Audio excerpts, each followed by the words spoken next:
What lie in a relationship hurt you the most? I found the plane ticket in his jacket pocket while looking for his phone charger, and my hand started shaking because it was dated for last weekend when he told me he was visiting his sick grandmother in Ohio. But this ticket was for Vegas and it was a round trip for 2 people. So I had noticed small things before this moment, little weird details that didn't quite add up in my head. Like how he started keeping his phone face down everywhere we went and how he suddenly needed to work late every Thursday even though his job never required overtime before. I kept telling myself I was being paranoid and crazy, kept pushing down that gut feeling that something was seriously off, and I even felt guilty for doubting him because he would look me straight in the eyes and say he loved me every single night before bed. I sat on our bedroom floor holding that ticket and decided right then that I wasn't going to confront him yet, that I needed to know the whole truth before he could spin another story. So I opened his laptop using the password he thought I didn't know and went straight to his messages.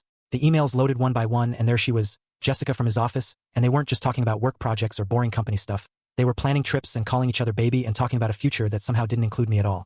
He came home that evening with flowers like he did every Friday, walked in smiling and humming some song, and I was standing there in the kitchen with printouts of everything spread across the counter like evidence at a crime scene.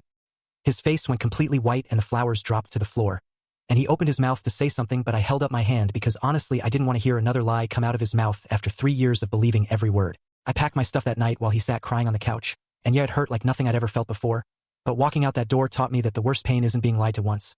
It's realizing you ignored the truth because you were too scared to be alone.